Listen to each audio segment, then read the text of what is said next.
Hello and welcome to the Student StarCraft AI Tournament weekly broadcast. This is Nightcat and I will be your host for today. So today we're going to be looking at the round 2 of the winners bracket, where we will be having ourselves a PvP, a PvT, a ZVT, and then a PvZ. So a pretty good mix of the matchups here. We're going to be looking at some rather close seeds in the play as well, with I think the biggest difference here being between Banana Brain and Chris Cokes. With Chris Cokes advancing into this round 2 being the one upset in terms of seed winning the match so far. Sorry, not the one, the first upset. As McRave Z against Steamhammer written down in the losers bracket was also technically an upset, though it was only a seed difference of 1. But that's a pretty large seed difference there, so I'm excited to see how that one will play out. But, you know, I think we're going to have some pretty good games here, too. Like I said, a lot of the seeds are closest. The next largest seed difference here is Stardust to Crazy OP with like a 7 number difference there in the seeds between the two. So without further ado, let's go ahead and let's get into our first match for today.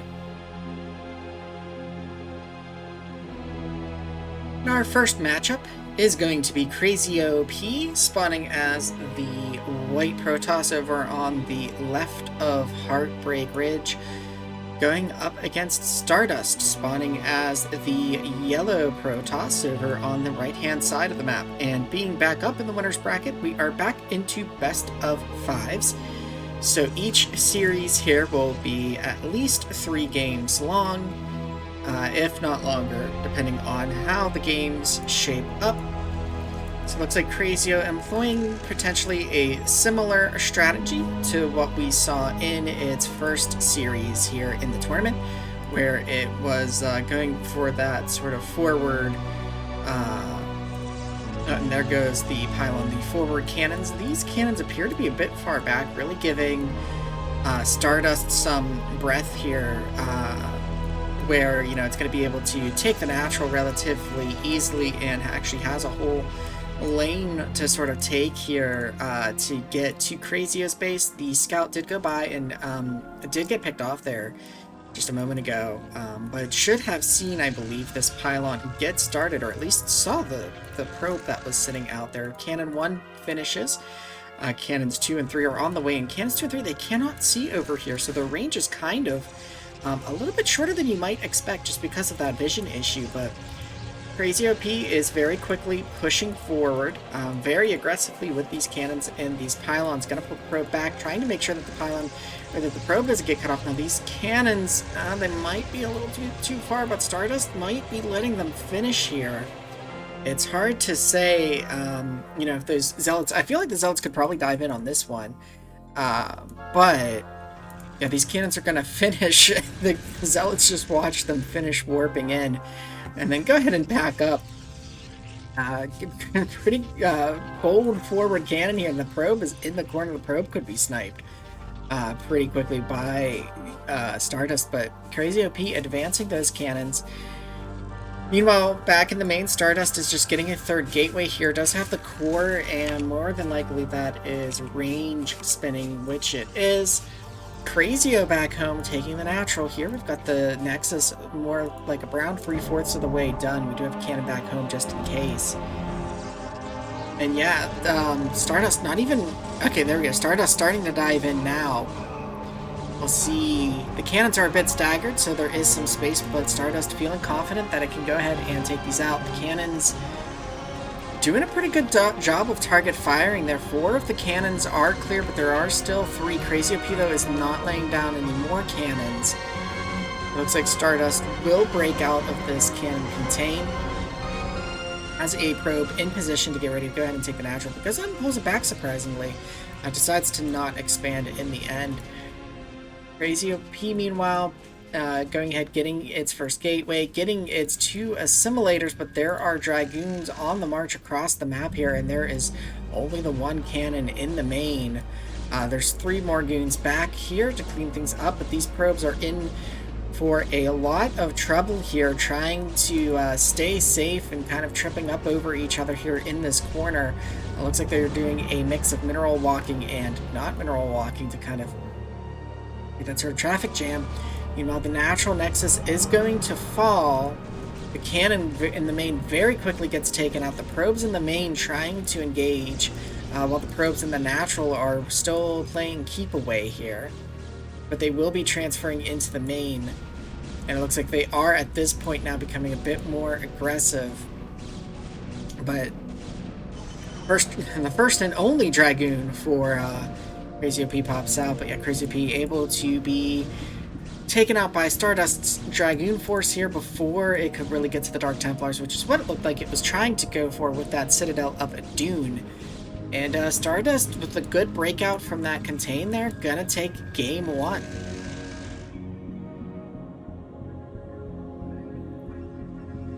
Game 2 in our first series here, we've got Stardust spawning as the blue Protoss up at the top right of Empire of the Sun, which is a map that we have not seen a whole lot yet this elimination phase. I feel like I see this map a lot when I'm just doing random casts, but haven't seen it yet in the elimination phase, I believe, and so here we are on it now.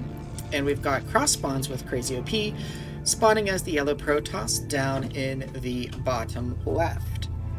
Now, we have the early probe going out here, it looks like, for Crazio. Did do a cross scout, so we'll find right away. There is a second probe out on the map as well. We'll see. Yep, okay, Crazy OP going for that forge, so looks to be using the same strat as before. And again, the cannons just, they feel further back than they have in past games. Gateway finished up for Stardust here, cannons being started. There's also some weird bits of unbuildable terrain out here in front of the natural, so excuse me, we will see how well this works in this particular game on this map with the initial pylon position that Crazio has chosen here. You know, the gas is being mined for Stardust. I don't see a core started just yet. Okay, as I say that, of course, Caster's Curse, the core goes down immediately. Zealots are poking out, but they are going to run into the cannons here. Crazy OP being a little bit hesitant, building the cannons very forward. Okay, one of them was a little too forward. Was attacked there by the Zealot, but these two should finish. Again, they could be attacked, but I don't think it's going to be that big of a deal. I suspect that Stardust is going to get enough to break this. And their pylon gets... Actually, that might have been a pylon that was attacked and not a cannon. Just for the fact that Crazio threw down a pylon there this time. More cannons being thrown down. Looks like Stardust feeling a bit more comfortable with taking this natural a little earlier. That would change things, maybe. We'll see here. There's 4 goons out right now for Stardust. That's trying to run back and join in with the army. Almost dead. Just barely makes it in there. Crazio really going a lot heavier with the cannons this game. Might be able to hold this a little bit better. Has their natural up, but no gas yet. The pylon under attack here from the cannons. That's going to fall. Stardust is going to try and break this, though. Dragoons are falling, but there may not be enough cannons here for Crazy OP, and the Dragoons are able to be replaced from the gateways while the cannons are not being replaced behind by Crazy OP, so it looks like Stardust will break out of this again. But what does Crazy have behind this? They are throwing down more pylons. It looks like there we've got a cannon coming down, but as we can see, these Dragoons can take those cannons down very quickly. Crazy OP trying to put a very forward pylon here. Very forward couple of pylons here. But yeah, the cannon in this natural falls, and now the probes are kind of panicking. But these Dragoons pretty much have free reign. One of them wandering a little bit too close and stumbling over the probes while taking some shots from them, but does manage to stay alive, at least for now, and the probes from the main pulling to try and help defend, but there are just too many Dragoons. They do snipe that Dragoon I had selected that was badly damaged when I was stumbling over the probes, but ultimately they are getting taken down. There's one crazy OP pylon though trying to masquerade. I was like, look guys, I can help you, please don't attack me, let me live. But yeah, Stardust able to bust out again. The cannon contained strategy does not seem to be working for Crazy OP. This will be going to game 3. We will see if Crazy OP does the same thing. Will it maybe get a map there? This works a little bit better. Or will Stardust just break out again and move on to round 3 of the winner's bracket? Simulator will get destroyed, and now and then the pylon gets destroyed very short order. And we'll move on to game 3. Game 3 sees us on Andromeda 1.0, with Stardust looking to move on to round 3 here in the winner's bracket, spawning as the brown Protoss, and Crazy OP fighting to stay in the winner's bracket, spawning as the red Protoss down in the bottom left. Looks like the probe from Crazy OP already finding where Stardust is, so let's see where they place their cannons. It looks like actually returning all the way home. I'm a little bit surprised by that, but maybe it was just a little bit early. Okay, now it is going. It may have just been chasing that scout probe a little bit, and now that the forge just started, it'll go ahead and come back up here and start the cannon. And, you know, thinking about how far back it's been starting these, right? When I think back to like the game on Destination, or games on Destination that it had in round 1, it was on the other side of the bridges, so it has been consistently starting these outside of the natural. But I feel like against something like an AI like Stardust, it would be more powerful to start that actually in the natural. We're close enough to the natural that you are disrupting it, but Stardust just seems to have a very good timing for breaking out of this. That comes before Crazy OP can get its Dark Templar tech going, and so Stardust is able essentially to punish Crazy OP for being as greedy as it's being, right? Because it's getting as few cannons as it thinks it needs. And then behind that, not really getting much, right? Because it's taking a while before it starts to get its second base.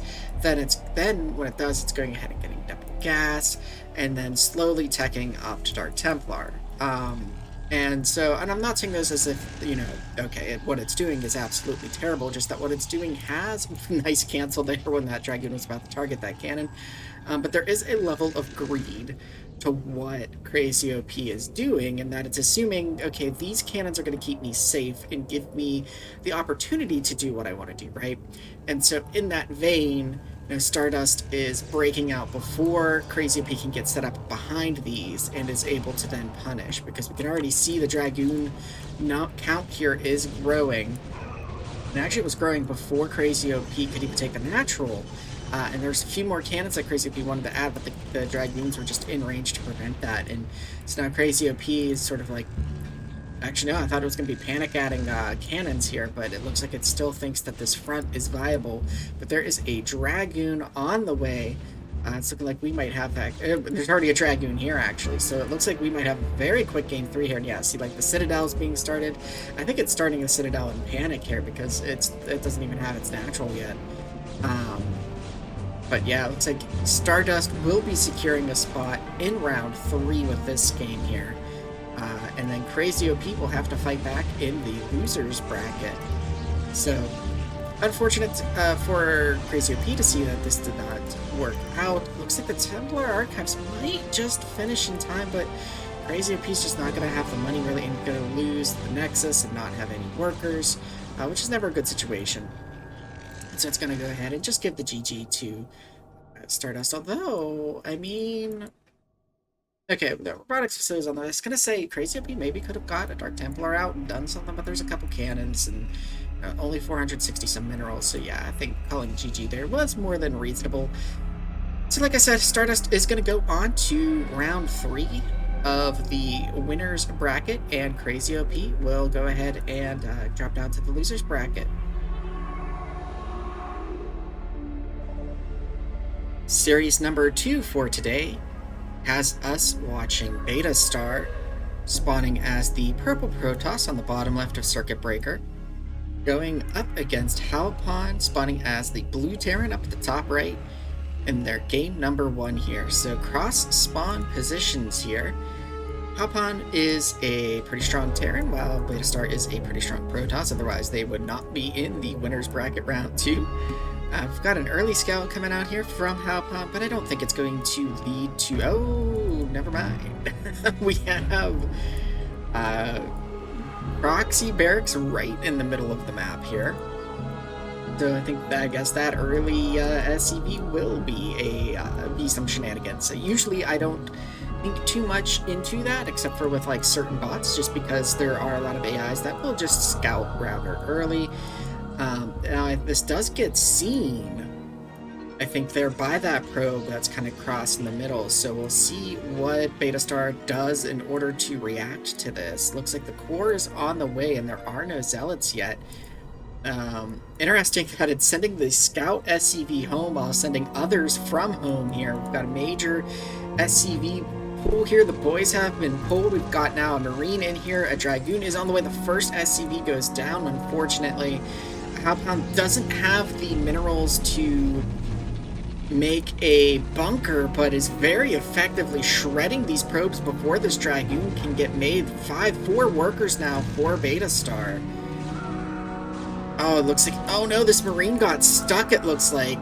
Manages to fix itself, but it's a little bit late. But this Dragoon is pretty much all that Beta Star has left, and with that... Wow. Halpon is going to take game 1, although there does seem to be a little bit of an issue here where these SCVs are not engaging with the Nexus, but even that aside, that was some pretty effective... Sorry if you heard that, I hit the my mic boom arm on accident. But still, dang, very effective rush there, wow. And the way that hits before that Dragoon can really come out really capitalizes on the lack of a Zealot for protection there. Halpon taking a pretty dang convincing game 1 here. Gonna take a minute for this base to get cleaned up, since the SCVs here apparently are taking their smoke break or what have you. They're like, yeah, you know what, we did our job. Dragoon is dead. We're just gonna another one joined in too. I think that's kind of funny. But just taking a look at it here, so it keeps like 3 SCVs at home, it looks like, just enough to sort of keep a slow drip of Marines. So I guess the plan is never really to throw down a bunker. Very well executed rush here from Halpon. We'll let it finish cleaning up the buildings here, as it looks like Beta Star doesn't have a GG code in it, which is perfectly fine. Sometimes in AI versus AI, it's better to let things play out, simply because that means, you know, like your opponent could crash or something like that. Even if you can't effectively go kill them, you could still get a win through something like that. So with that though, Halpon is going to go up 1-0, taking game 1 very convincingly there. Game 2 has us on a map that is similar to Circuit Breakers. We're on Andromeda 1.0. We have Beta Star spawning as the teal Protoss up at the top left, and we have Halpon spawning as the blue Terran up in the top right here. So, like I said, this is a similar map to Circuit Breakers, though not exactly the same. Like, for instance, you have this mineral only that's up on the high ground behind the natural. You also have these little power stations here in this little high ground positioning next to the gas on all of the start positions, with cute little Bengalas over here on the left, and the Ragnarsar, I think those are, on the right. Looks like we're getting a more normal build out of Halpon this time though, so no bunker, or sorry, barracks in the middle of the map. We're also not cross spawn, or Verston, I believe that's called. So I think we'll see a bit more of a normal game between these two this time. We have the wall starting off here. Looks like the probe gets into Scout, despite the wall attempt, since they were found on the first Scout.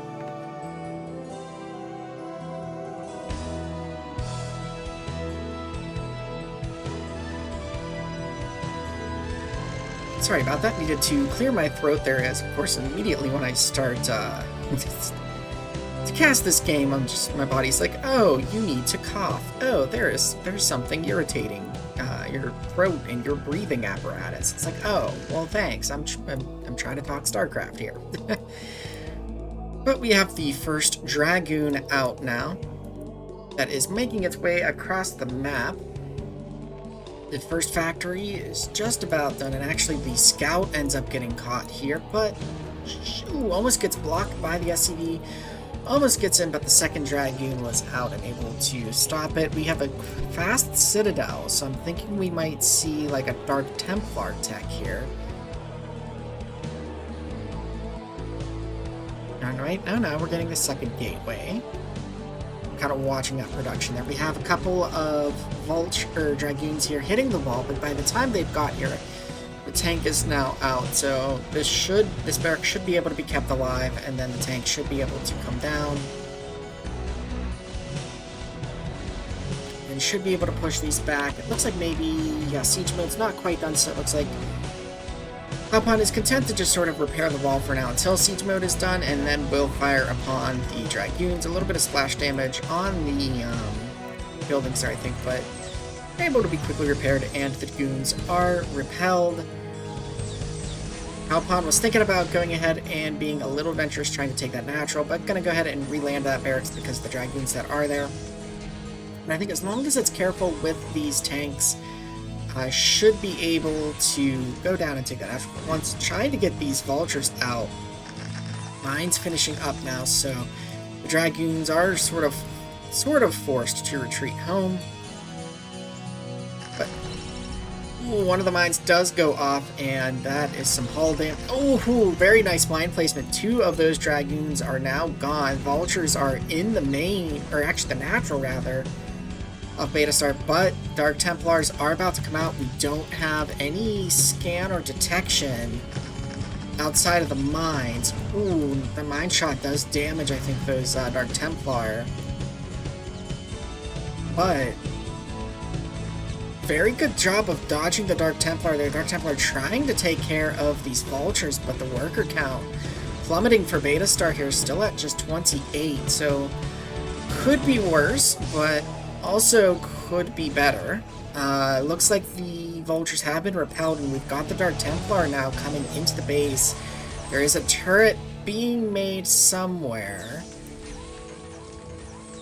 There's also a shuttle here. I'm not sure what went on with that shuttle. Looks like there are some turrets in the main and one being placed overlooking the natural here, but there really is no detection here.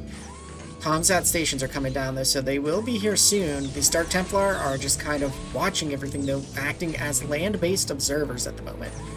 So not really threatening any damage, but these vultures doing a good job of keeping Beta Star's army back, right? Because they're just dancing out here. Beta Star can't really leave, and if they try to sort of push the issue with these vultures, they can sort of just dodge. Now we've got some scans coming down here, which is, I think one of the Dark Templars have fallen and the other one is being pushed back, but those were the two scans that were in those comsats for now, I believe.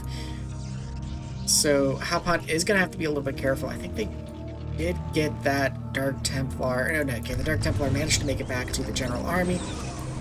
Zealot gets picked off here, and a contain is being started here. The shuttle ends up getting picked off. But there might be a bit too much here. I'd like to see these tanks just sort of sit stationary somewhere, right? So that way, like, they are sieged and ready, but Halpon really keeps trying to sort of push this issue. He's gonna lose some tanks here. Halpon needs to be careful if they're going for this contain that they don't overextend and don't lose too much trying to hold this, right? Because at this point, if Beta Star is able to break out of this contain, I think they'd be able to just sort of march across and really punish Halpon for committing to this. I'm not saying that thinking like, oh, it's a bad thing that Halpan is doing this, but just Halpan really needs to tread carefully here.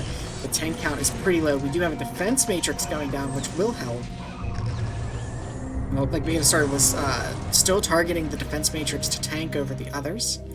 So it would be better if you can control it to damage the other tanks, because you'll be able to eliminate them a little bit faster than the defense matrix to tank.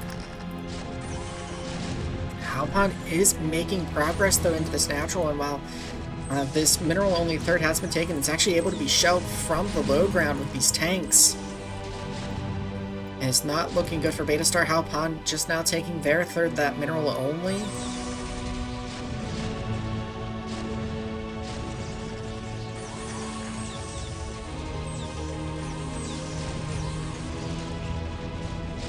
It's looking like there might be a bit of trouble here for Beta Star. Halpan is really looking to sort of bring this into a two... Oh! A couple of Ultras actually glitch onto the high ground. That's, I don't think I've really seen that before. That's kind of interesting.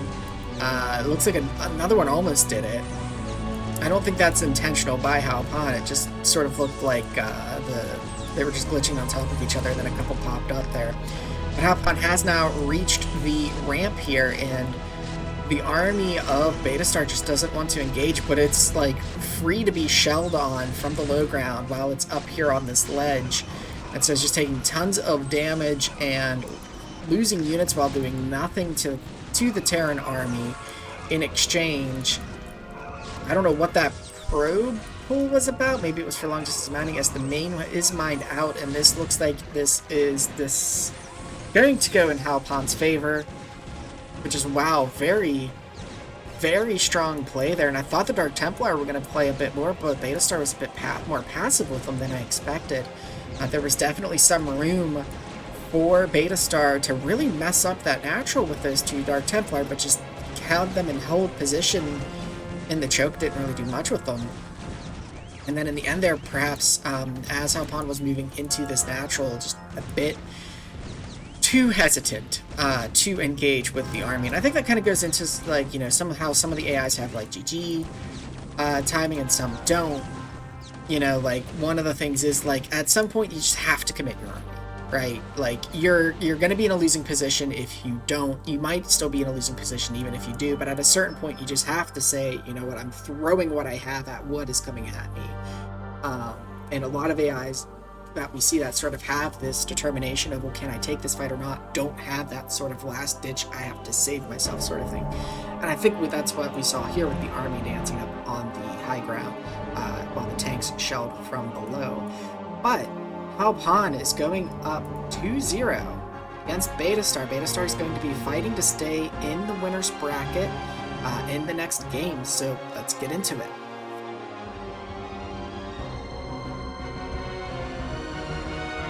So starting off the third game of this series, we have Halpan up 2-0, looking to move on to round 3 of the winner's bracket, spawning as the Teal Terran at the top of Icarus. And over on the right side of the map, we have Beta Star spawning as the Brown Protoss, trying to fight to stay alive in this winner's bracket here.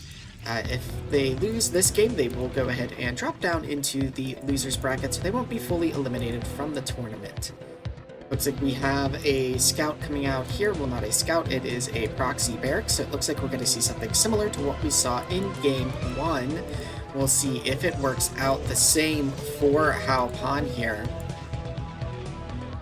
And I like the versatility that we're seeing out of Halpan, or aka Halo, because it's not just doing this proxy play every game, right? Like, it did it Game 1, it worked, and then after it worked Game 2, it did something completely different. Very standard sort of play, and then this Game 3 now, we are seeing a return to what won on Game 1. This time, though, there is a Zealot, so we'll see. This Marine has to stay alive. It looks like we're getting some pretty good body blocking here by the SCVs, but the SCVs are not repairing. I think Beta Star is going to handle this a bit better, but Halpon is almost getting up into the main here, but Halpon's gonna run into a problem here with these zealots. Another Marine falls.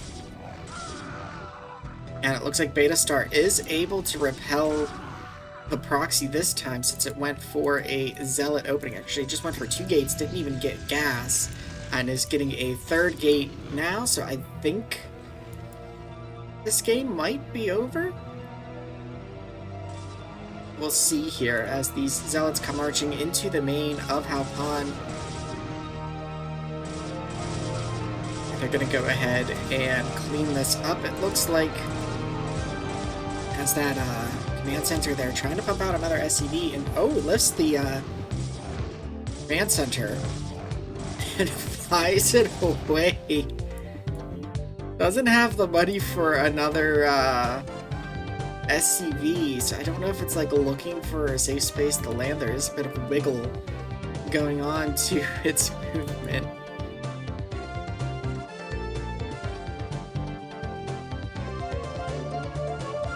Looks like there are some zealots going out to scout other bases. Beta Star is going ahead and taking its natural. The barracks is going to be found. Will the barracks be lifted? Is a good question. Looks like it indeed will lift the barracks, while the command center will go ahead and wiggle.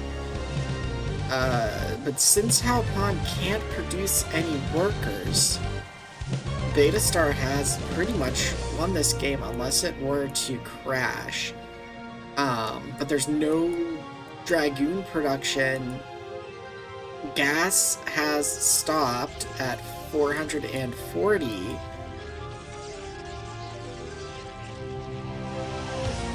And I don't know if Beta Star's actually going to get Dragoons to be able to kill these floating buildings. And we'll see where this command center goes. But now, as sort of like a policy, I've been just playing these replays on 2x speed.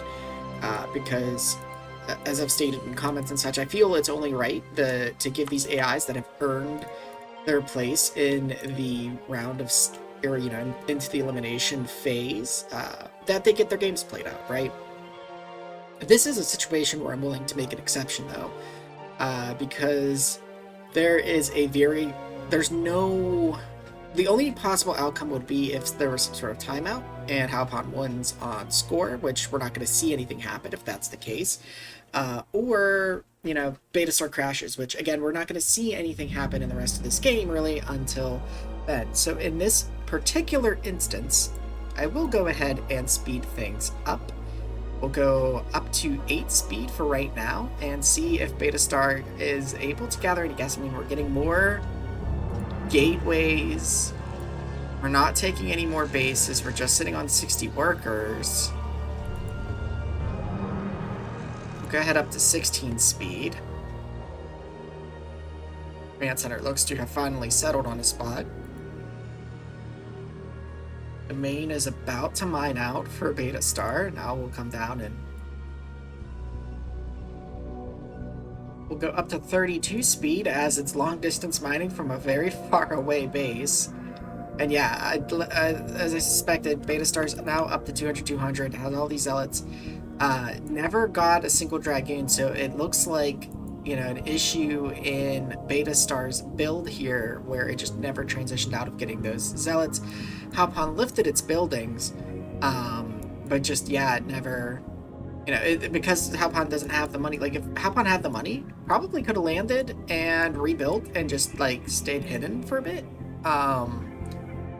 And maybe, has a comeback chance, but because there's no minerals for even an SCV, that just was not a possibility here, so.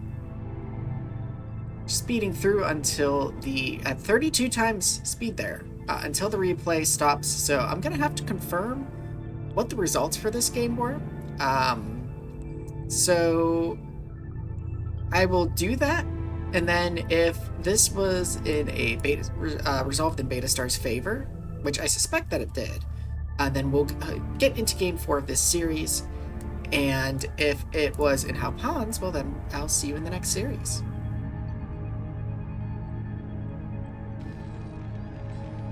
And so, after review, that game was decided in Beta Star's favor, making the series 2-1. Beta Star still fighting to stay alive and work the reverse sweep here. We have Haupan spawning as the Brown Terror, the Brown Terran on the left side of Heartbreak Ridge, because Terrans are so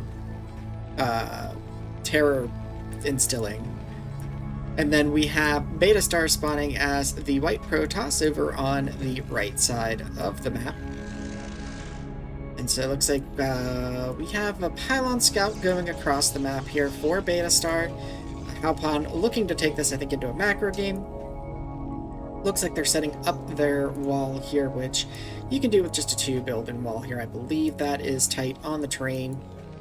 Probe does get in, and the probe does a gas steal, to which it looks like there is a huge overreaction here from Haupan pulling every single SCV.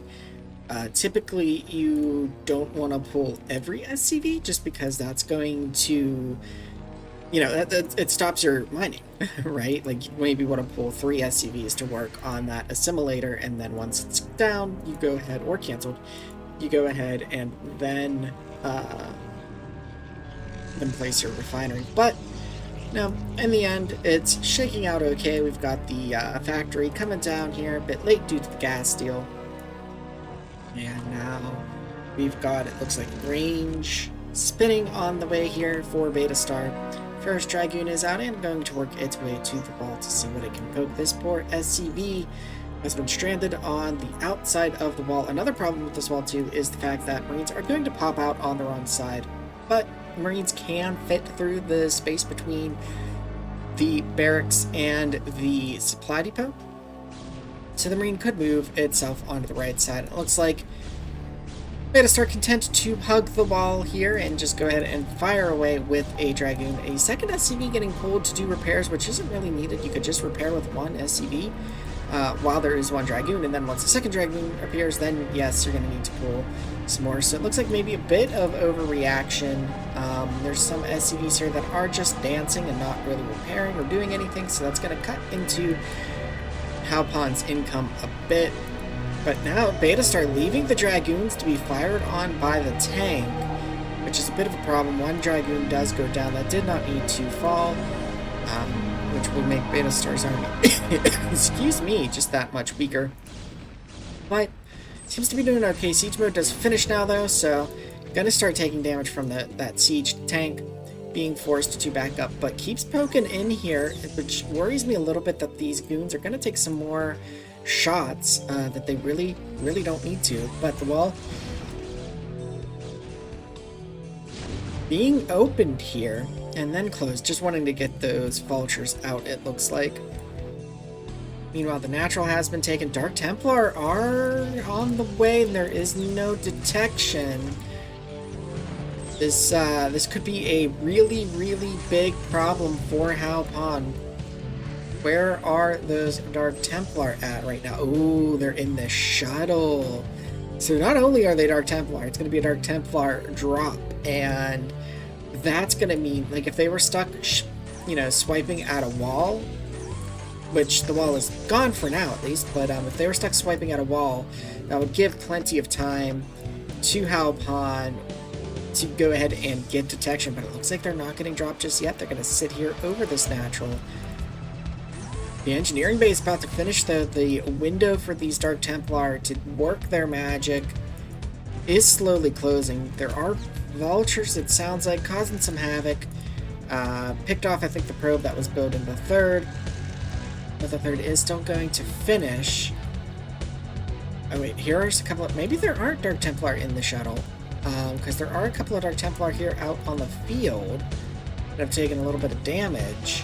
There are mines defending the front, so yeah, this shuttle is a little bit of a mystery. I thought this was going to be, a Dark Templar drop here, but the timing window for that has pretty much passed.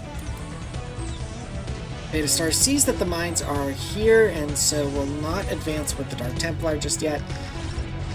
I'm trying to do so now, but they do get picked off by those mines. But there is a pretty large force here for Beta Star. If we look at the supplies, double the supply just about. Lost a little bit there. Which I think is losing probes actually more than army over here. But we do have now a push. The bunker is going to go down. The Dragoons, there's nothing stopping these Dragoons from just diving onto the tanks. Splash damage spreading onto the Terran units. Terran is going to live, but took some damage there, but is getting some really nice probe kills with these vultures here, just causing a lot of havoc that Beta Star can't fully deflect. Pardon me, sorry about that. It's one of those moments where, you know, you're just doing a whole lot of talking, and so your body's like, you're not getting enough oxygen, go ahead and yawn, emergency mode, type of a thing. Because this is certainly not a boring game that we are watching here. Looks like Halpon trying to move forward with these tanks. Good defense matrix there, really limiting the damage that the Protoss units are able to do. Charging in while the tanks unsiege, or at least a couple of them do, and then forcing them to re-siege. A very interesting tactic there. That shuttle is still just there, watching this base mine, so I guess there is nothing in it. It's just being used as like a visible observer or something. But Halpon is trying to push forward here, but Beta Star is just sort of taking over the map. And I don't think there's a whole lot that Halpon can do, but the supplies are catching up. And Terran army can typically trade more efficiently if positioned and managed correctly than the Protoss army. So despite the base difference being quite large here and continuing to grow, if the supply difference keeps being close, you know, and look how much supply is tied up. There's 75 workers for Beta Star and only 53 for Halpon. So they almost have like the same supply army. They're just off by a little more than 10. Almost 20. Well, now over 20. So Beta Star's macro, I think, starting to kick in here. And yeah, there's just, I don't know why these tanks are chilling back here. Kind of strange that those tanks aren't moving to do anything. Did this no, I don't think this desynced because all of Beta Star's new stuff are going and doing stuff. Yeah, and there we go. And now these tanks siege. So yeah, definitely not a desynced replay. But just those tanks were just chilling. I guess they were having a break. Maybe it was lunch break or something. I don't know. But yeah, there's just, I think, too much, especially losing this natural now. There's just no way that Halpon can really break out of its main, I think, and take the series here against Beta Star. So at this point, I think it's just a matter of time. This the third base, which would now be Halpon's second base, gets denied, and there's just a ton of army. It's just going to take a little bit because of this small choke here and the fact that Halpon has siege tanks, but there's a lot of zealots now storming into the base. And so, with that, I think Beta Star is going to secure the win here. There's some mines over here, but, you know, the army is not going that way.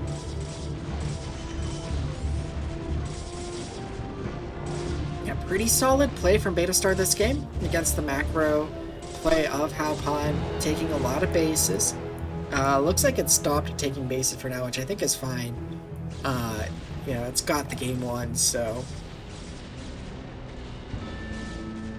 Beta Star tying up the series to 2-2, and we're getting our first Game 5 of the round.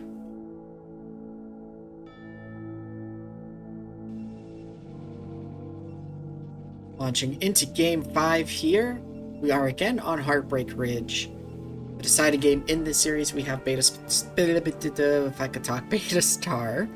spawning as the red Protoss on the left side of the map, and Halpon spawning on as the yellow Terran on the right side of the map. So we'll see if maybe the swap in spawn positions will play out a little bit better for Halpon than for Beta Star. And I double checked the bracket here. It looks like, real quick, Halpon is going for a similar build where it's going to go ahead and wall at the choke here, and Beta Star going ahead and getting its first gateway. We'll see, is it going to go? It is going for the Zealot 2 gate, I think, which could be a problem since Halpan is not going for the proxy. We'll see how this plays out. But I double-checked the bracket, and this is our second Game 5 of the elimination phase. And the first Game 5 was actually with Beta Star as well, when it managed to get a win in the 5th game in round 1. So this is not Beta Star's first rodeo in the 5-game series is here. Looks like the scout not going to get in because of the wall, but does see the wall and goes ahead and turns around to go home. Meanwhile, Halpan's scout is just stuck on the outside for now. Factory. Oh, also a major difference this game too. Last game, that's right, there was a gas steal by Beta Star because the probe was able to get into the main, but this time there is no gas steal, so this factory is not anywhere near as late. It's able to finish. Second factory able to get started at a good time. Machine shop on the way, but here we have the zealots knocking on the door. Halpan being forced to pull SCVs to repair. This marine should just sit there and fire on the zealots to deal damage over time. There we go. Now it is sitting there like it should. With these SCVs repairing, there can only be 4... Oh, there's only 4 zealots able to hit this barracks at a time, which is a bit unfortunate. Just not a lot of surface area there to really be dealing some damage. Could be dealing a little, excuse me, a little bit of damage to this depot as well, but again, that would probably just cut into this the surface area of this barracks. This wall should be able to hold pretty well unless Halpan starts using its own splash damage, or its own splash damage starts to hit it. It looks like Beta Star will transition out of Zealot, so it's not going to be stuck in pure Zealot mode right now, because we do have a core coming down this time. So a little bit different than the Game 3 that we saw, but there are only Zealots out. Core just finished. There's still just Zealots in production right now. Citadel of Adun on the way, and these Vultures are just having a field day picking off these Zealots. A couple of them got trapped due to the terrain. This SCV is going ahead and getting in for a good scout. They will see the Citadel of Adun. We'll see if there is a response to that from Halpan. Halpan now producing tanks. Another Vulture coming across the map. Still no Dragoons for Beta Star to deal with these Vultures. Oh wait, there is one out on the field. Okay. So there was one produced, but still very heavy Zealot production. Vulture getting picked off because he tried to go for the mine lay. But yeah, this is looking pretty strong for Halpan right now, and that Citadel of Adun, there is no Templar archives, so there won't be any Dark Templar, at least for now. That perhaps was built in order to get leg speed. We do have a... is that? That's just a pylon. Okay, I was like, is that a cannon? But yeah, the Zealots just keep getting picked off. Beta Star's army very small here. These tanks still sitting back in defensive positions. I feel like this could have been game over if those tanks had moved forward and pressured this natural with the Vultures, but now there's about 3, excuse me, again, sorry about that, 3 Dragoons here. Pushing out onto the map a little bit. They are taking a few mine hits though, as the when the 3 goons were together, they were able to snipe the mines as they popped up, but this one lone goon is not able to do so on its own. So they are being forced to retreat and regather with the army. Beta Star wants to take another expansion, but getting picked off by the Vulture that's still out here by the Natural. So good work there by Halpan, continuing to deny the third as another probe comes out and is slain before it can lay down a Nexus. Beta Star's army rather, making it up to the Natural of Halpan, but not really able to do anything. The tanks move forward and siege to defend that Natural, so they will repel the attack. And the army is just still rather small for Beta Star, and a bit split too. We have this small Zealot Dragoon here in the middle, and then a couple of Dragoons with some Zealots just busting its there now. And so it looks like Beta Star's just checking bases to see if Halpan has expanded anywhere, but these Vultures outside of this Natural are just being a complete menace.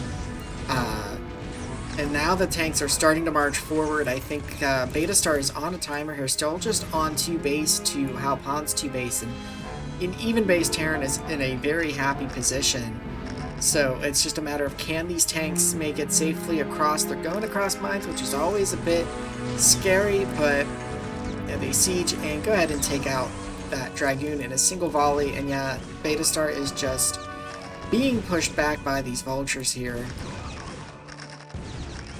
Not much it can do with the heavy zealot composition that it has against these vultures, but now not diving on top of the tanks. I think it maybe had an opportunity there if it just committed. Getting those zealots stuck on the tanks could lower that tank count, but instead retreating back with the full army, allowing the tanks to continue to move. And now with the floating building here, going to be able to see over this ledge and actually fire on units on the other side if the tanks get close enough. Beta Star is not looking in a good position here. The army just not engaging with the Terran army. The Terran army continuing to grow, actually higher supply than the Protoss army. Tanks now shelling on that cannon. The cannon goes down. The mech army just inching its way closer. There's an observer over here just chilling, watching this mine, but yeah. Beta Star now trying to commit to an attack, recognizing it has to do something to try and save this natural, especially as the main is almost mined out, but just way too many tanks here now. The tank number was never really properly whittled down on the way, and there was just no good flanking possible there with the army trapped in the main and natural. Now the vultures coming into the main, the natural very quickly cleaned up once the units were gone, and there's just no money for Beta Star. Tons of probes trying to mine this one mineral patch. These vultures are going to have a ton of kills here. Once each tank could just wreck the entire day of those probes. It looks like the patch mine's out. The probes are all cleaned up. And Halcon will be going into the next round of the winner's bracket with Beta Star dropping down into the loser's bracket. Very well played by Halcon. Only really took one game with the cheese build, and the rest were just good macro games, good execution by Halcon. I think in the previous macro game where Beta Star took a win, that gas deal really threw things off for Halcon. So yeah, Halcon just needs to finish cleaning up the buildings here, which it's spreading its damage. We'll see them all die, I think, together relatively quickly.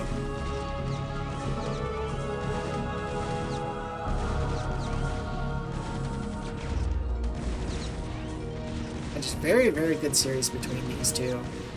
Very strong AIs. I'm looking forward to see what they do in the future of this tournament.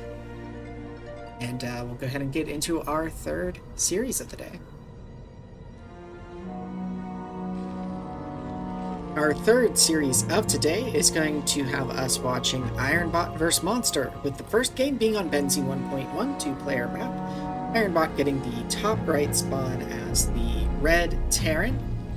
Down to the bottom left spawn we have Monster, the teal Zerg. So a little bit of Ted v Zed action going on here, which is always a fun matchup to watch. But I think most Terran AIs go for the mech route.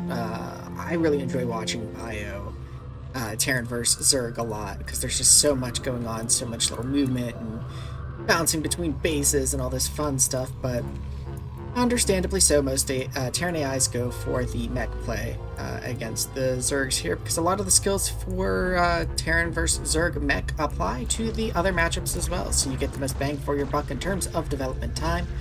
And oh, that SCV-1 hit away, I think, from death, manages to survive, and the drone will be forced to scout the rest of the map, but is now trapped in here. Let's see, does it pick off this saw? It doesn't pick off the SCV. Dang, I was hoping it would like swing by and hit that super low health SCV, but it's running away. Almost caught it. If it were trying to catch it, might have just been going in a scout circle here. But Monster going ahead and getting the natural hatchery. Did get the pool first, so that's already finished. Getting a third hatchery now, Super Seek a 3-hatch play. Let's see, the factory is started, but Monster knows everything. Actually, second factory started too, so we're seeing a 2-factory play as opposed to fast expand. And Monster got to see it all with that scout in the main, that scouting drone. So we'll see how it chooses to respond to this 2-factory sort of play. It's going to need something kind of fast, I think. Looks like it is getting its lair. That's just the third hatchery finishing. So it looks like it's going to be going for Mutalisk play here, just based on the fact that there is no Hydra Den started yet. Looks like Sunken's about to finish. Ironbot, I believe, is one of the AIs that can do run-bys. But I think a Sunken should be able to stop a singular Vulture, especially we see how much damage that Sunken just does to that Vulture. But we've got 2 more on the way here. 3 could get past a single Sunken, and indeed they don't, because Monster goes ahead and blocks the ramp here. So very well played by Monster to get that block on the ramp. So nicely executed there. Those 3 Vultures are lost for nothing, but more Vultures are being produced. We have some upgrades going on at the machine shop. We've got mines, we've got speed. So it looks like this is a pretty large commitment to Vultures. I don't see an armory. There is an engineering bay, so turrets can be thrown down. There's another attempt at a run-by, but Monster is just making sure that ramp is blocked with Zerglings, then causing Monster to, Ironbot to just sort of throw away. But now we've got 9 Mutalisks hatched here, and they're going to start cleaning up. But turrets will finish in time. Especially since the Mutalisks are a bit distracted with those Vultures.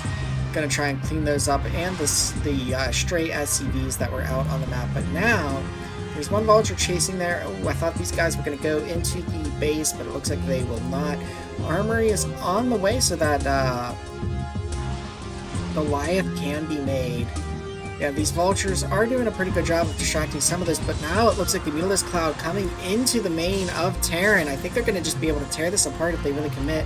1 Vulture does get picked off by the turrets. The turrets a little bit, with AI and anti-Mutalisk behavior, like, I think AIs have an advantage. I mean, as humans, you can, like, you can click to attack a single Mutalisk, but when they're stacked, you can't really suss out which of the Mutalisks is the most damaged and then target that one for faster lowering of those numbers. But the AIs can do that. You have a Valkyrie on the way as well, and actually no Goliaths, which honestly I can kind of understand the Mutalisk cloud being as large as it is right now. We have 15 Mutalisks, though not all of them are in the cloud. Or maybe all of them are, actually. I don't see any Vulture or any Goliaths, or Mutalisks rather, trying to deal with these Vultures, but now the Mutalisks are falling back as giant cloud to deal with these Vultures. But yeah, like, it's going to be hard to get a decent number of Goliaths. We have a dancing SCV, apparently. I don't know what these 3 SCVs are trying to do that's causing them to dance like that. But Monster is rushing across the map here. Going to be at this natural soon, and really there's just mines and like a few units. I think Monster's really just struggling with the spreading out of excuse me, of units that Monster is, or sorry, that Ironbot is kind of doing here. It's just sort of delaying this push into this natural. It looks like, so we're still just on the 2 factories here, still just on the 2 bases. We do have 2 ports, just producing Valkyries, so not going for any science facilities. Monster did manage to get a 3rd base up at the top left that I don't know if Monster knows about, or sorry, Ironbot knows about or not. Defiler are on the way, and Defiler could be maybe some of the game changer here. There is a bit of pressure that's starting to reach this natural. Some of the mines get cleared there, and actually I think help clear that tank. And despite like the small army numbers, Monster is now starting to be able to converge into one spot. And when I say small numbers, like, I mean like they were all grouped to, like, you know, into small little packs that were spread across the map, trying to deal with individual units. But now here we have them starting to converge, so this natural is going to fall. This command center taking heavy damage from the lurker spines. The anti-air is doing a pretty good job. Let's see what we are at on the Mulus count. We're now down to 12. So, relatively decent work there. But yeah, in 1.16, the Valkyrie are a little bit limited because there are limits on the number of bullets that can be in the game. So if you get too many Valkyrie, like Valkyrie just use a lot of bullets to fire, and so sometimes they could just not fire volleys. And you get the same problem sort of with Goliaths too, because their attack, I believe, their air attack is 2 bullets each time, and so if you got too much going on, it can just be limited to how many shots can actually be fired on a frame, because there's just not enough bullets in memory to be able to handle it. But it looks like Monster has overrun the main now and will be taking game 1. And a pretty impressive showing here, just off of 3 bases with that 3 hatchery Mutalisk play. The Mutalisks themselves didn't really need to deal a whole lot of damage to the base structure of Ironbot, or at least it didn't seem like they really did a whole lot of damage, but the way that Ironbot uses its army, it never really coalesced into like a strong ball, which is kind of what you need to do against Zerg, who's playing very well. You need to keep that army together and build up to be able to stop the Zerg from overrunning you like this, but very well played by Monster Take, going up game 1. See what happens in game 2. So game 2, we have an immediate SCV leaving the base of Ironbot, spawning as the Red Terran on the bottom left of Circuit Breakers. Very, very early scout going out here. We'll see what this is about, with Monster spawning as the blue Zerg up at the top right of the map. Thinking this is just a scout, given that it went straight to a base, didn't find anything, and is going on to the next base, not building any sort of proxies, but Ironbot also not walling. So we'll see if that is indeed what will happen here, and it looks like the drone scout coming in, and again, this might be a base where you can't really wall nicely, and that might be why it is the way that it is. So Monster finds the bottom right base empty. Ironbot has found the top left and bottom right base. It looks like Monster will find Ironbots now. And looks like we had, I believe, like a 12 hatch, 12 pool. No gas yet for Monster and Ironbot's SCV. Going to just keep tabs on when things finish, when things get started, and just generally stay alive in the Zerg base to keep an eye on the situation.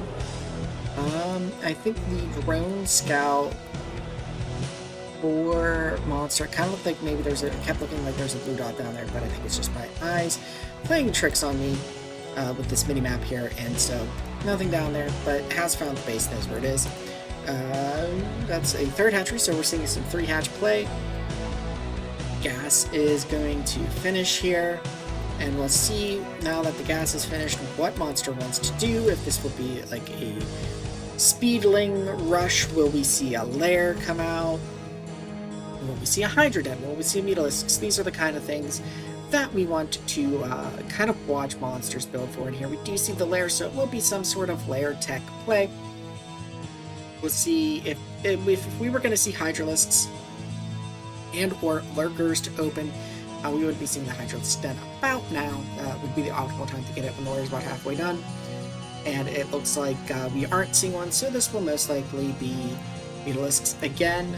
Ironbot not doing any sort of fast expand, really getting a bunker on the high ground. Looks like we're going for the 2 factory vulture style of play again. But yeah, the ramp is already guarded by Monster. Monster just being prepared for this run-by attempt by Ironbot, and just able to deflect it, taking 0 damage. Very nicely held there by Monster.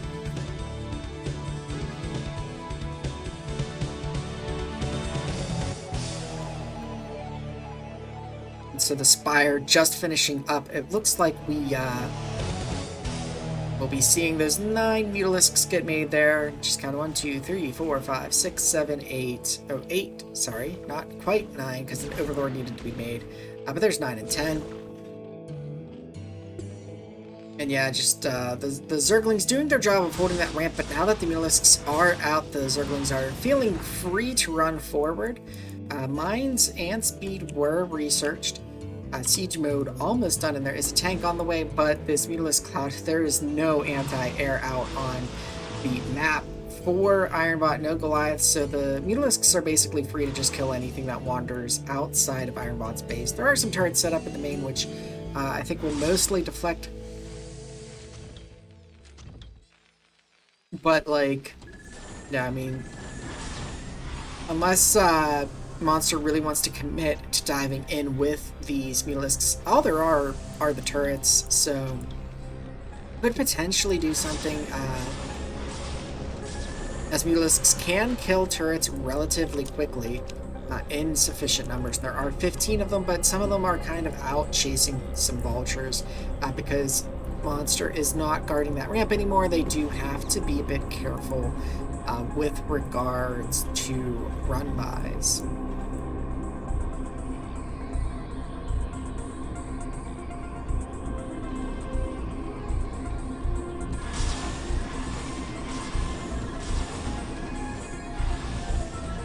We have Monster diving in on the natural here.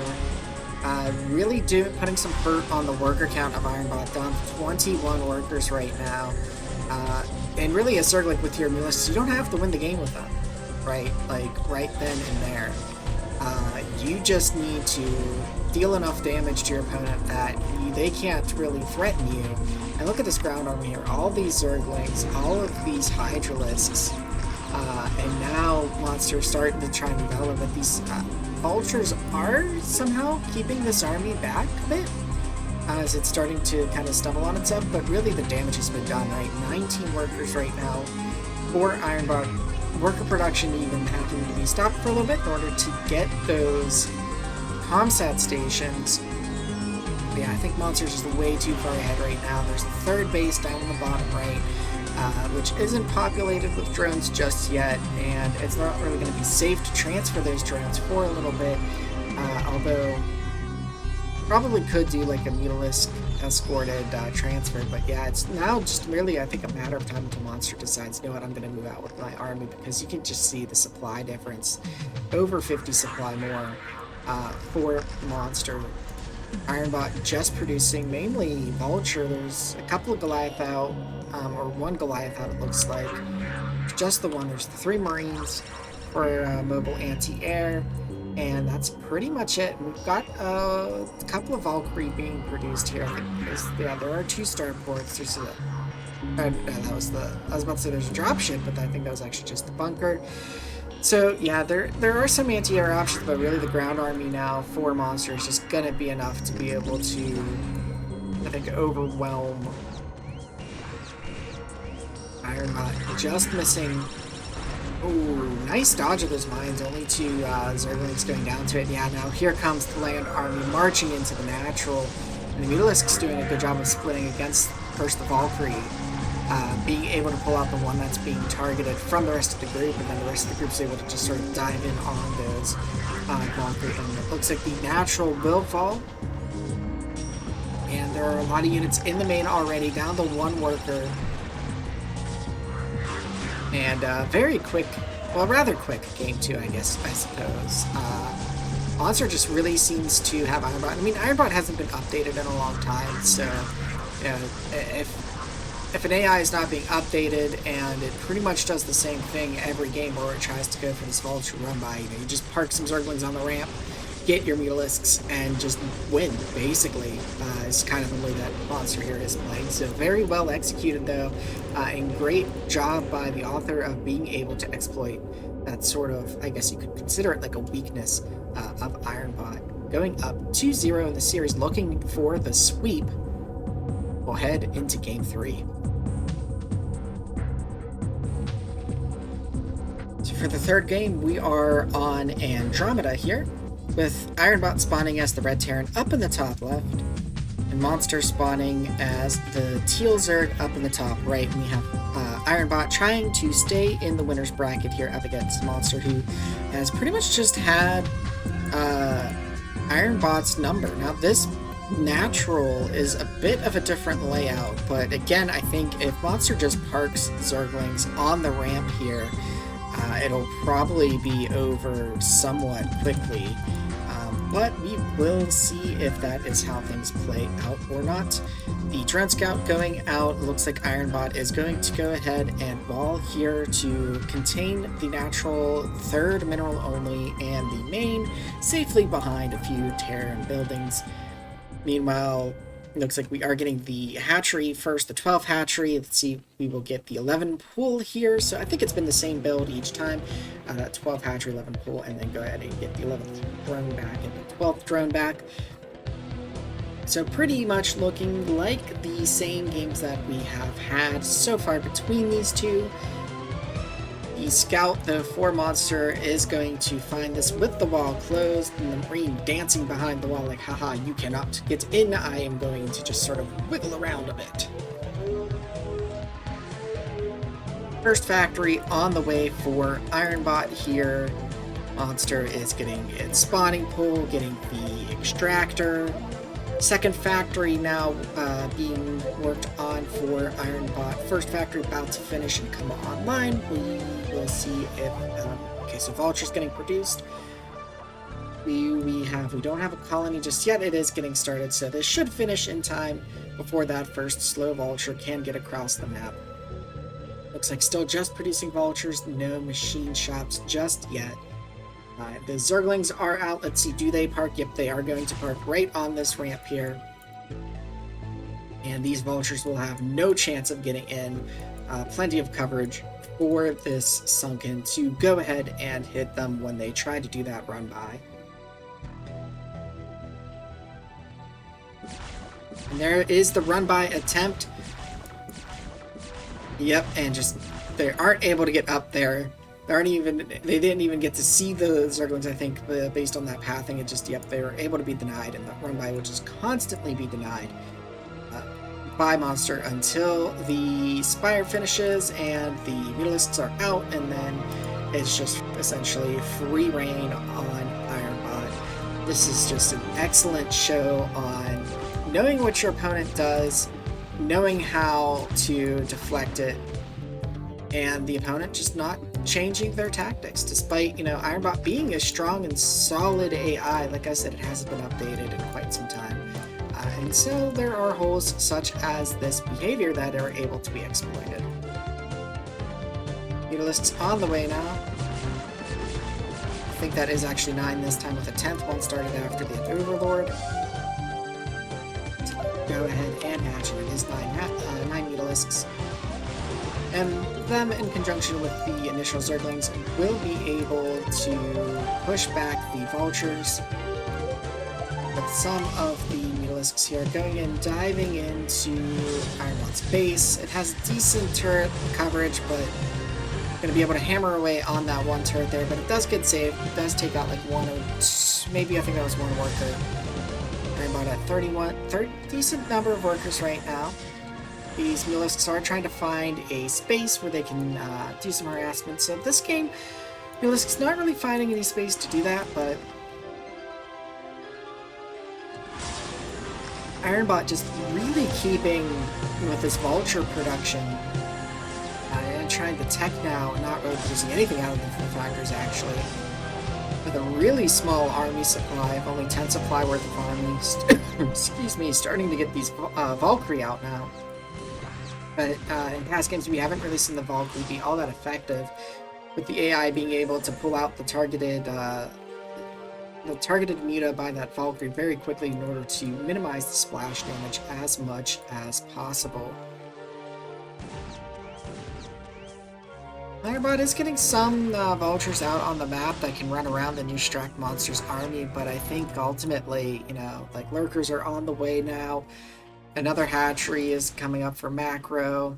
A new base has started that already has a Sunken, so Ironbot's just not, I think, with this plan that it has been using, not going to be able to really effectively, do anything to Monster. Monster's just going to get this ground force here, and at about like 4-ish lurkers probably, will go ahead and move out and just sort of overrun Ironbot's bases. Especially Ironbot's army count is just constantly low. You know, being on just 2 factories this whole time is just not enough macro, especially when you're throwing its way. It is trying to produce a Wraith, but I don't think that Wraith is really going to end up doing too much, tanking and taken out by spider mines that activated because of the Zerglings, and so we do have a bit of a march forward here with only 2 lurkers, so I was wrong on the lurker cap for the move out. But a lot of Zerglings, and there's even Defilers now in the mix, so we will probably see some Dark Swarm at the natural here. Consume is finished and being used. So we have 1 Swarm down. Zerg Army, very nice collective movement by the Zerg Army here. And just, yeah, the scary Zerg force now just positioning itself outside of the Terran base.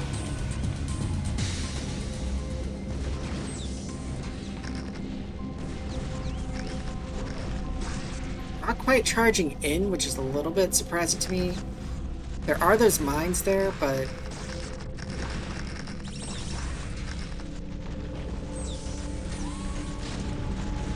burrowing outside of the swarm. If they just threw a swarm down on the tank and just charged in, and there goes the tank, and I think that was the only tank. Yeah, Ironbot just not producing the mech units that you need for this sort of modern Zerg army. And Monster doing a full retreat sort of at the moment, which I'm a little bit surprised by. Okay, now it's going back into aggressive mode. And if you just look at this army supply difference, I mean, I think there's just enough that if Monster just charged into Ironbot's base, like, this would be over. It just kind of feels like a cat playing with its food, right? Like, it's got the mouse captured, and it's just kind of like, yeah, I'll let you go. Oh, no, I'm not going to let you go. I'm going to catch you again. That sort of play.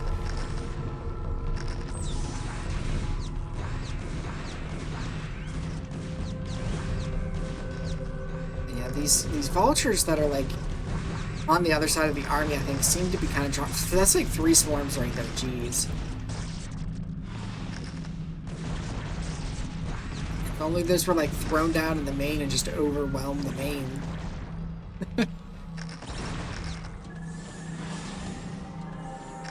It's really fascinating to watch this army movement on the minimap too.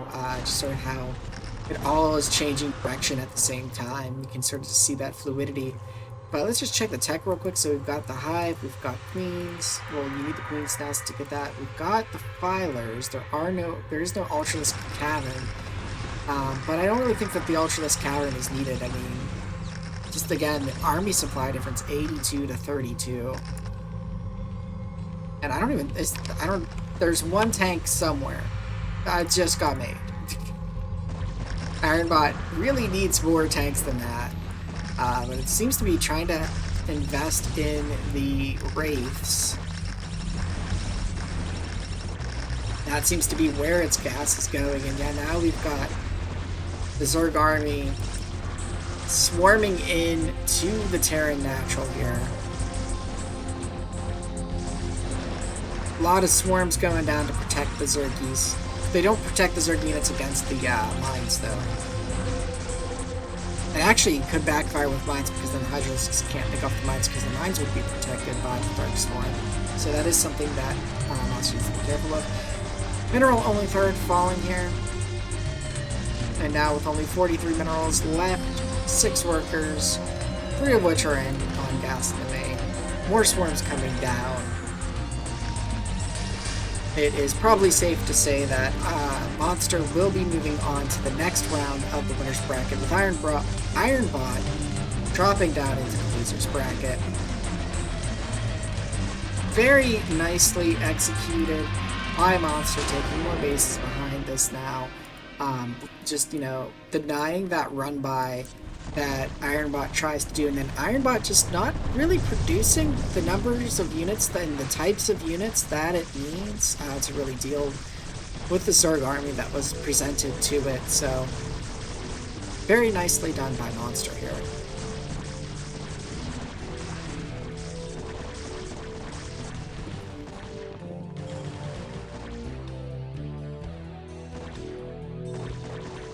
there's a few units.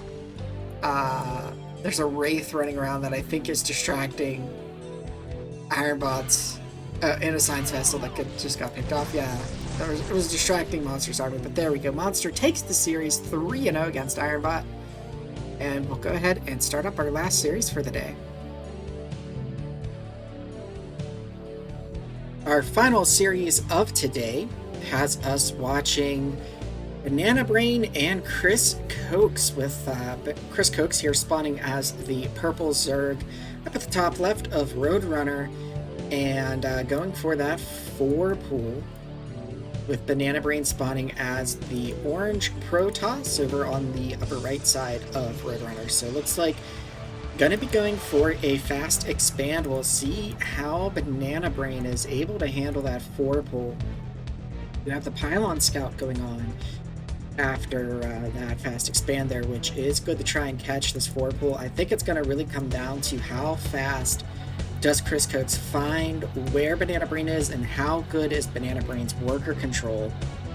And also, will Chris Cokes dive in on the cannons, or if it does find Banana Brain here, and now it is rushing those Zerglings across the map to natural here. There is no cannon just yet. Looks like trying to throw down a cannon does get 2 started, but the Zerglings are here, and they're going to tear down these cannons, and this is not looking good right now for Banana Brain. Trying to target down this pylon so that more cannons cannot be placed. There is one started, though, in the main, so cannons in the main are going to be possible, and they are being started.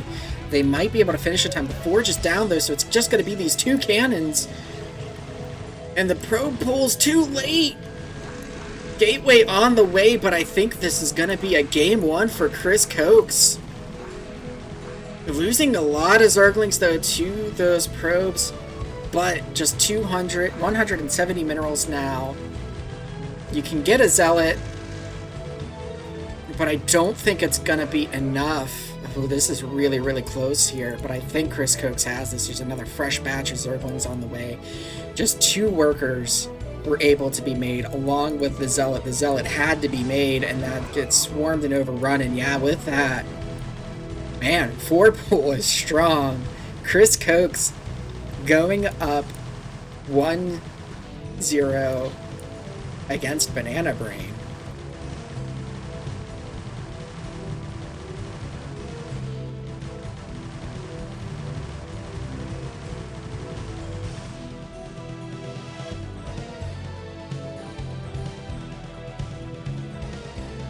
So coming into the second game of this series, we have Chris Cokes spawning as the yellow Zerg up at the top left, coming into this game 1-0 up on Banana Brain, who is spawning as the purple Protoss down in the bottom left. So looks like, as expected, we are seeing the 4 pool again. We will see if this will work yet again on a 4-player map. There is the danger, I think, of Chris Cokes not finding Banana Brain right away, and possibly those cannons getting up. But even when, like, it seemed like cannons might get up, it looks like Banana Brain is not getting a good surround on the cannons with the probes, which you really need to keep the Zerglings off. And it looks like Chris Cokes will find Banana Brain right away with the scout down. So the 4-player map not being an advantage here to Banana Brain. Zerglings are already on the way. Cannon is not started yet. There is a cannon in the main started this time, so this one might actually finish before the Zerglings get there. Banana Brain recognizing immediately that it's going to need to do something to try and defend itself, but now this forge is going to be taken out, so there's only going to be the 3 cannons here, it looks, or rather the 2 cannons. This is actually a pylon. Gateway gets started. Let's see what the Zerglings decide to do here. They're going to go ahead and pounce on the cannon. They get good. Ooh, Banana Brain just barely able to hold on, I think, here. This cannon is very damaged. Gateway is on the way, but Banana Brain may have done enough to survive. This placement here actually might have saved this cannon, where the Zerglings couldn't quite get good surface area on this cannon in the main. So 2 things different in this game. Building the cannons in the main immediately, and instead of trying to build them in the natural, and then also that gateway just being next to that cannon really eating up some surface area. Now that first zealot falls, but I think with 3 gateways now and full worker production going on, Banana Brain is looking in a good position to take this game. So it's just going to be a matter of getting enough zealots together to be able to take these little sets of 2 lings, and we already have the zealots on their way out. Now we'll just go ahead and watch their health, get them all selected there. And yeah, they are marching up the field now towards Chris Cokes. There is the one sunken colony that is up there that might be a little bit tricky to deal with. Banana Brain is taking their natural here now.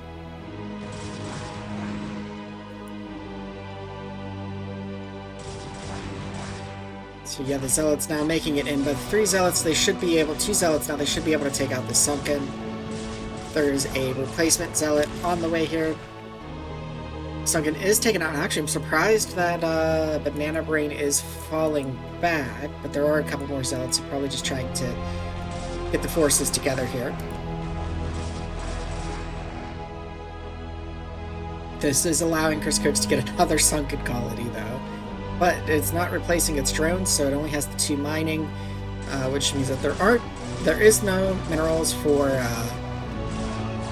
Zerglings, and now all the drones have fallen, and so Banana Brain in Game 2 successfully thwarts the 4 pull of Chris Cokes. But I don't know how much of that is just circumstance with some of the building placement, and discovering the 4 pull early, deciding to place the cannons in the main. But well played by Banana Brain, tying the series up 1-1, and we'll see what happens in Game 3. So with the score tied 1-1, we have Chris Cokes spawning as the yellow Zerg in the top right of Roadrunner. And in the white Protoss, spawning at the bottom right, we have Banana Brain. So again, they are in close positions on the map, so they could first scout each other. It looks like the Overlord is heading in the right direction of where Banana Brain is. And we have Banana Brain this time scouting in the wrong direction, so we'll see if that comes into play, if the cannons get placed at the natural where they might be vulnerable. And it sort of depends on how quickly Chris Cokes finds Banana Brain as well. The Forge is now going down, and the drone for Chris Cokes is also scouting in the wrong direction. So it'll be interesting to see where the Zerglings go, but this Overlord, I think, is going to confirm Banana Brain's position here. Banana Brain sees the Zerglings coming. The main pylon is not finished just yet, but it will finish in time for Banana Brain to be able to throw down a couple of cannons here, and indeed that is what we are seeing right away as Chris Cokes here takes down the pylon, and now the Forge. But notice that the gateway is further away from the cannons this time. We'll see if that play comes into play at all. Oh, a second, that pylon might... Okay, cannon 1 goes down, and now cannon 2 goes down. And it's not looking good for Banana Brain, losing those probes right now. So now it's just a matter of how quickly Chris Cokes can keep sending in the Zerglings here and sort of pick off these probes, compared to how fast can Banana Brain pump out Zealots and continue to produce probes. It looks like second gateway coming down here. Very nice usage of the ramp, but 3 Zerglings still getting in here. Prioritizing the probes, which is good. Got another couple of Zerglings coming in, but the Zealot, I think, should be able to repel them. But the next pair of Zerglings will take that Zealot out. And it feels like Banana Brain is really just fighting an uphill battle right now. But I think Banana Brain might stabilize here. It was looking really close, but I think Chris Cokes just didn't quite get the kills, the probe kills that it needed, and then not really getting the good targeting there. Now there's just, I think, too many Zealots out on the field, so Banana Brain is looking strong, and in my opinion, a little bit favored here to take this game. So very, very close there. Did take some probe losses, but managed to keep that to a minimum.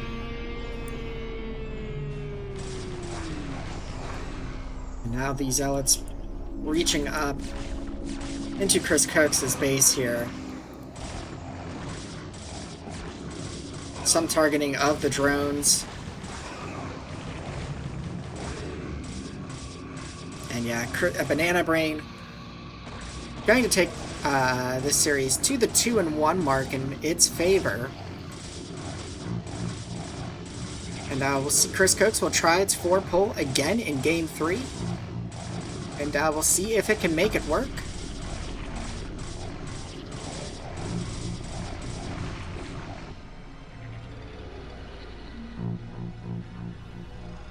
And possibly our deciding game for this series, with Banana Brain up 2-1 currently.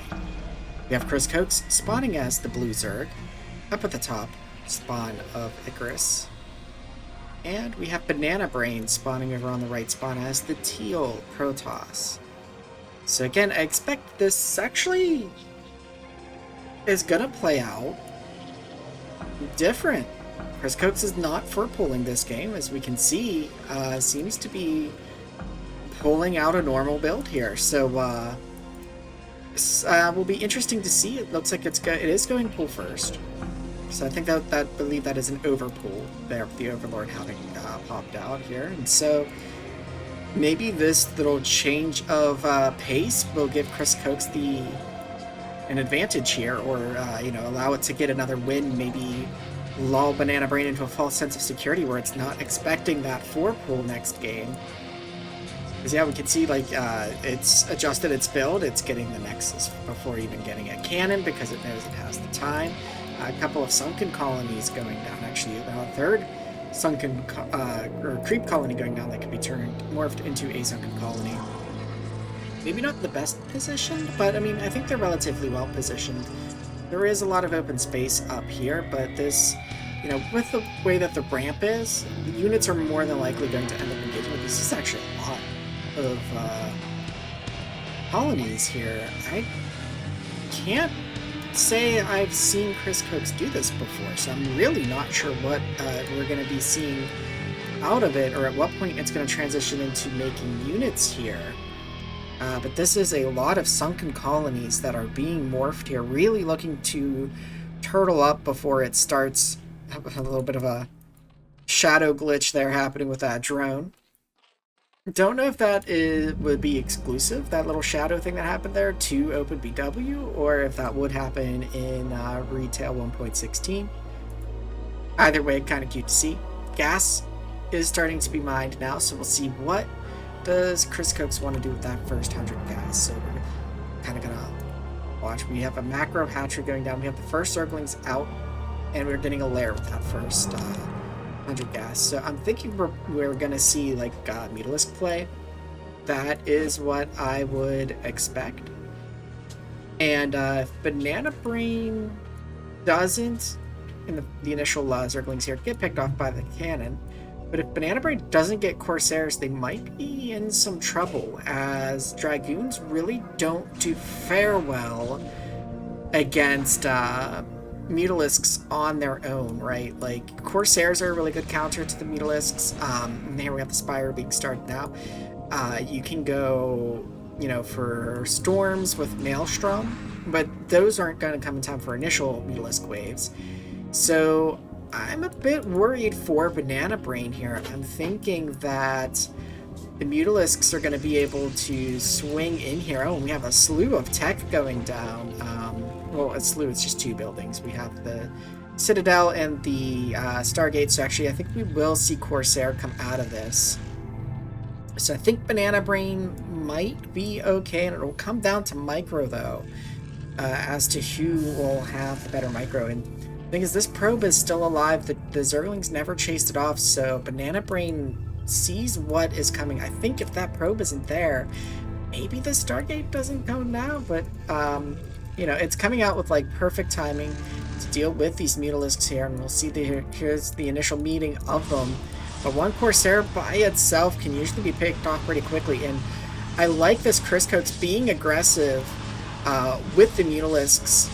So not wasting any time. The Dragoon falls, the Cannon falls, the Corsair falls. Good spread there by the Mutalisk. So there's another Corsair on the way, but it's just now getting over halfway finished.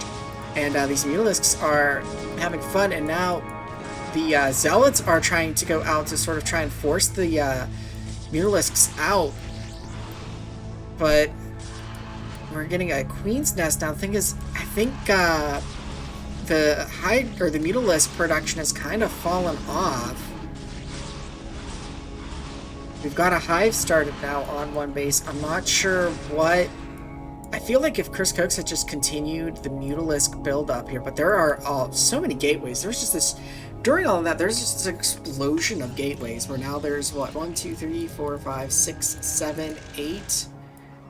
8 gateways on the field for Banana Brain, so huge potential for unit production here. And now there's no anti-air at the moment. These Overlords are going to fall, and it's going to supply block Chris Cokes. It needs to get something to deal with this Corsair, but it's just not right now. It's getting a Greater Spire, so that's what the Hive was for, it looks like. But with no supply available, it's not really going to be able to build anything. And now, you know, like, it needs some anti-air here to protect those Overlords, and as they hatch, they're just going to get taken out here. But now Banana Brain diving in with the ground army. Some drones being pulled to try and help, so this isn't quite enough to push through, but I think at least a couple drones died there, at least one. Yeah, there are a couple of Mutalisks coming out, but they need to be careful here. They will buy some space and time, but they're getting picked off pretty quickly here by both the Dragoons and the Corsairs. And it's looking like more and more this is in Banana Brain's favor. A whole bunch of drones fell there during that. And yeah, now with just 2 drones mining, there are not a lot of resources here available for Chris Cokes, and it's looking like Banana Brain just needs to muster enough army to go ahead and clear the main and secure its place in the next round of the winner's bracket. We have a 3rd base being started here for Banana Brain. Not yet saturated, but it looks like we have a slew of units, a whole cornucopia of units coming out, both probes to this new base and like the Templar, High Templar coming out of like those 8 or, yeah, I think it's still just 8 gateways for Banana Brain. I'm going to do some charging in here, and with there being no Overlords, the Dark Templars are free to just sort of clear the Zerg base. I feel like this build could be a bit stronger if like 1 or 2 of the Creep colonies, or even just add a Creep colony that gets made into a sunken, or a spore rather, an evolution chamber. But good attempt. I liked the different build. I think I have seen that build before, but it's been a really long time since I've seen it. Almost worked there, but just wasn't quite enough to get that second win for Chris Cokes. So with that, Banana Brain will move on to the winner's bracket round 3, taking the series 3-1, and Chris Cokes will drop down into the loser's bracket round 2. So with that, we will be concluding today's cast. We got to see Stardust and Halpon move on to round 3. They will be playing each other there, and as well as Monster and Banana Brain. I thought we were going to see an upset there with Banana Brain Chris Cokes when Chris Cokes took that first game, but in the end, Banana Brain was able to win the next 3 to be able to move on. We will see Crazy OP, Beta Star, Ironbot, and Chris Cokes in the next cast, which will be the Losers Round 2. And in that Losers Round 2, we're going to see Chris Cokes go up against Xiao Yi, and then we'll see Ironbot up against Big Grave Z, Beta Star up against Purple Wave, and Crazy OP up against Dragon. And then what's interesting is Losers Round 3 actually does not take anybody from Winners Round 3 getting knocked out. Those come down into round 4, as there still are 8 total bots. Yeah, 8 total bots in the losers round 2. So they just get knocked down to 4, and then when there's 2, the 2 from the winners round of 4 basically gets to play there. So with that, we'll go ahead and close things out here. Again, thank you everybody for tuning in. We really appreciate the views, the support, all that. Go ahead, if you enjoyed this, go ahead and hit that like button. If you haven't already, go ahead and give us a subscribe so that way you will get notifications when these casts are ready to go up. Outside of tournament, we do weekly casts as well, where we just highlight different games. If a new AI pops up on the scene, we usually try and highlight them too. Always a good time. So again, thank you all for tuning in. And until next time, take care, everybody.